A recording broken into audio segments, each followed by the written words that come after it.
Hey everyone, so we have officially entered fall.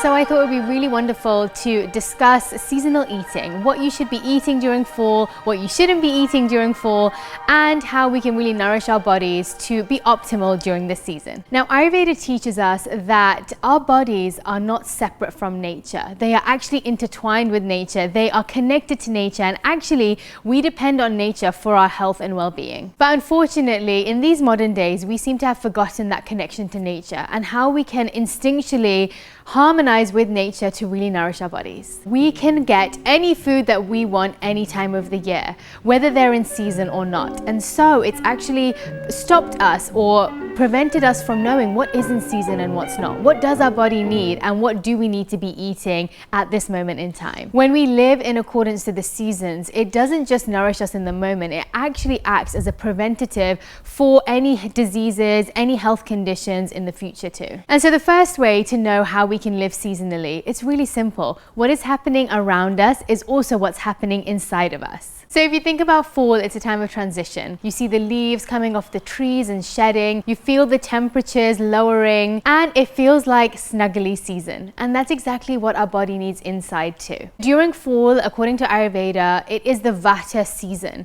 Now, if you're not familiar with the doshas, which is the way that Ayurveda categorizes our bodies, I've actually got a full video based on that somewhere back in the day, so go ahead and check that out. And so during the fall season, Vata, which is the air quality, is higher, it's risen.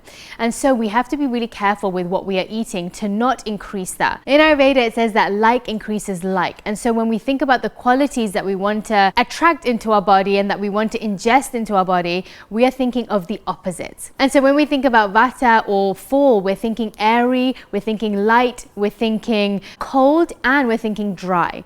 So what we're really trying to do is increase the opposite qualities in our body, which would be heat, moisture, and grounding foods and activities in our day-to-day life. So when we try to translate that to food, we are looking for foods which are sweeter, salty, have a little bit more oil and moisture to it, and also spicier too. Often when we think about oily foods, we do think about the unhealthy processed foods which are deep fried, but actually in Ayurveda, it translates to foods which have the good fats, the good oils in them, like avocado oil and olive oil. The best way to know what's in season is by visiting a local farmer's market. By doing that, you will automatically know what farmers in the place that you are living are growing, and that's a very, very good indication of what you should be eating. But just in case you don't have a farmer's market near you, let me tell you what fruits you should be eating. So the fruits that are in season during fall are things like apples, pears, fresh figs, even dried fruit like dates and dried figs and raisins too. Citrus fruits are also in season, so grapefruits and all the different types of oranges. One of my favorite things to do is go to the market during this time, because the amount of oranges that are available, the different types of oranges that you get, the different small ones, the different colors, it's just one of the most beautiful things to see all the different fruits during this season. There's also another orange fruit called persimmon. Americans say persimmon. I used to call it Sharon fruit growing up, but it's really delicious, so try that one too. Oh, and also kumquats. When you look at what types of fruit and vegetables you'll be eating, they'll represent the colors that you feel autumn represents too. One thing I will say is during this season, because it's a transitional season, your body is a little bit weaker. Your digestion tends to be a little bit weaker. And so it's recommended, ideally, to have your fruits cooked. You don't have to have all the fruits cooked, but for example, if you're eating things like apples and pears, try stewing them, try steaming them and having them that way. It can be a lot lighter on your digestion, and also it tastes so good. I have a recipe for stewed apples that I used to eat every single day, especially during this season, and it's got all the different spices that you need for the season too. You have cinnamon, you have clove, you have nutmeg, and it feels really nourishing to eat something warm in the morning, so try that out. When you start eating apples during this season, it actually helps to take out a lot of the mucus and the wetness that can come from the transitional period. A lot of the time when we are transitioning from one season to another, that's actually the time, like I said, where our body is weak, which means it increases our chances of getting coughs and colds, which is why a lot of the time during this period, during October, November time, people start getting a lot more flus, a lot more coughs, a lot more colds. Runny nose, headache, achiness, very often a slight fever. When you eat apples, it actually helps to drain out the mucus that is produced in our body, the excess mucus. Anywhere where you have excess mucus or any excess fluid, and especially if it's stagnant, that is a breeding ground for bacteria. And that's honestly why a lot of people end up getting coughs and colds, because of the excess mucus in their body building up, and it ends up being the perfect environment for bacteria to grow. By the way, for that in particular, try the tartar apples, like the green apples. I don't know whether you've noticed, but when you bite into a green apple, it almost has this, it's called an astringent taste, but it leaves this kind of dryness in your mouth after eating it.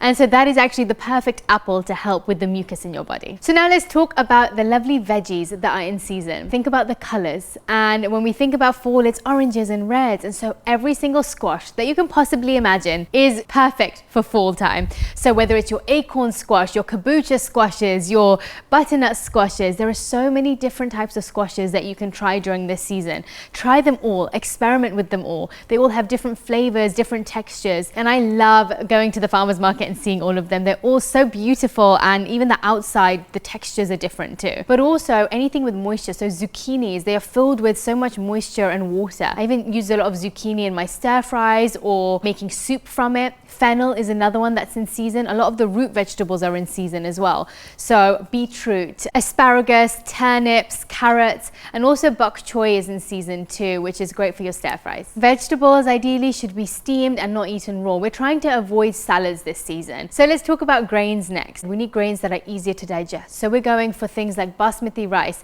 quinoa, buckwheat, amaranth, oats, and millet. Every single thing that we eat actually creates either warmth or coldness in our body, and these grains actually help to increase the warmth and circulation, which is exactly what we need. Next up, let's talk healthy fats. We need things which are oily this season. So that can be simple things like avocado, which has all those healthy fats. We can use things like olive oil a little bit more, coconut oil a little bit more. We can also use nut butters. If I eat nuts raw during this time, I usually soak them overnight and then eat them. It takes out all the hard to digest bits in there and makes it a lot easier to eat and to assimilate the nutrients from it. Adding nut butters into your porridges in the morning or onto your toast, just simple things like that are a good way to get in your healthy fats during the day. And my favorite topic of all, spices. We are focusing on the warming spices, and that means things like cardamom, ginger, cloves, cinnamon, all the sweeter spices too. Like cinnamon is a sweet spice, and like I said at the beginning of this video, we're looking for things which are sweeter. That doesn't mean you need to have more cakes and biscuits. That means you need to go for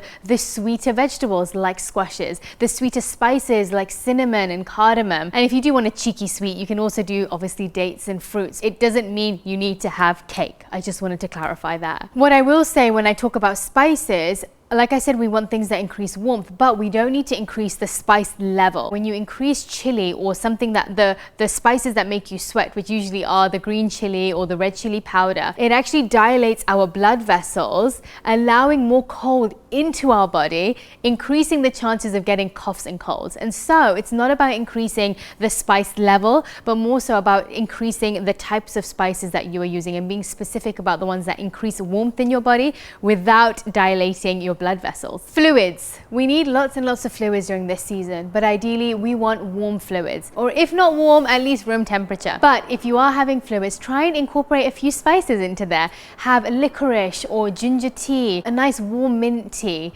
Basically, we're trying to add spices in wherever we can, and fluids are one of the best ways to do it, especially if you like and enjoy drinking teas. Oh, another thing I would recommend when it comes to warm fluids is make yourself a lovely cup of hot turmeric milk in the morning or in the evening.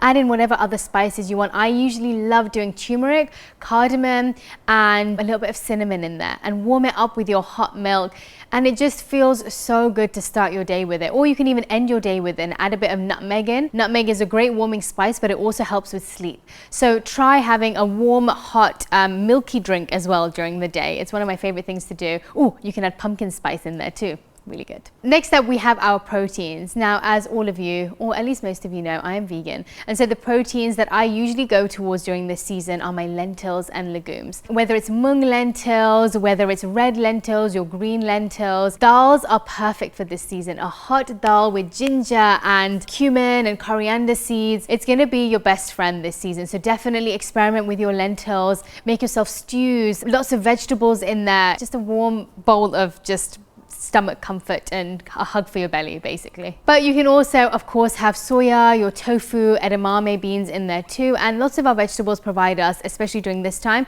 a lot of the cruciferous vegetables provide us with a good amount of protein too. So give them a go.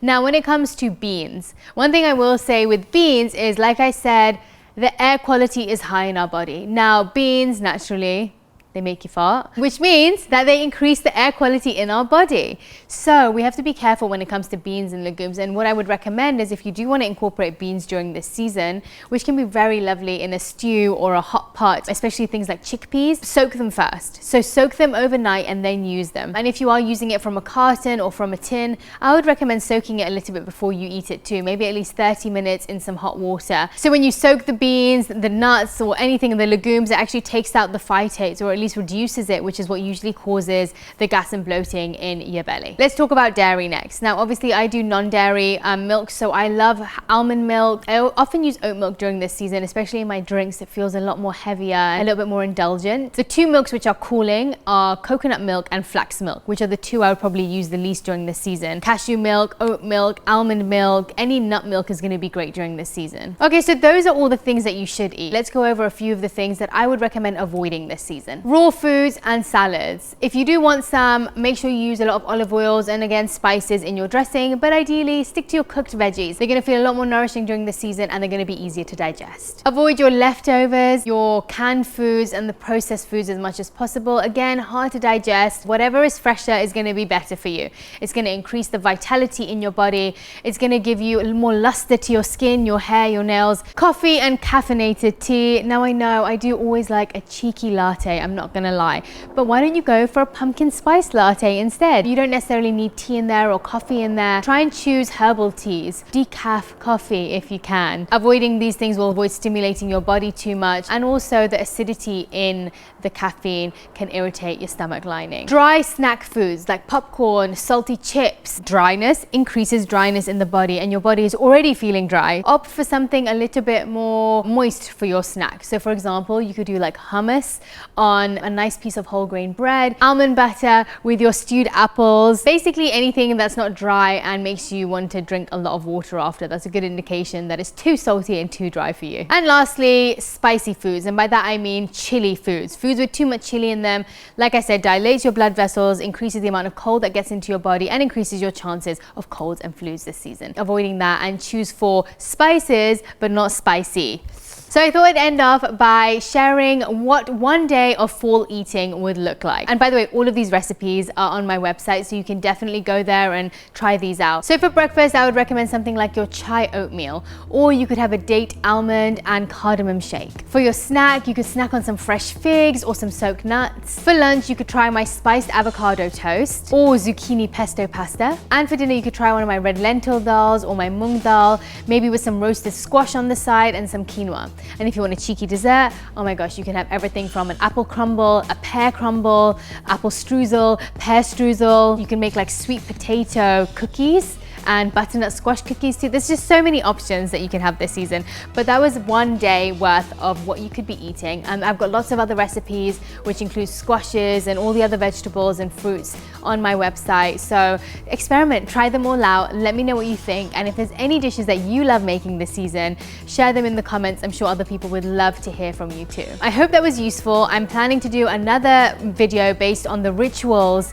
around fall and what you should be doing to take care of yourself. There's so much for your mind and your body that you can do that's unrelated to diet that can really help you settle into this season better. Look out for that one. Sending you all so much love, hoping you get lots of snuggles and warmth in your life during this season. See you soon.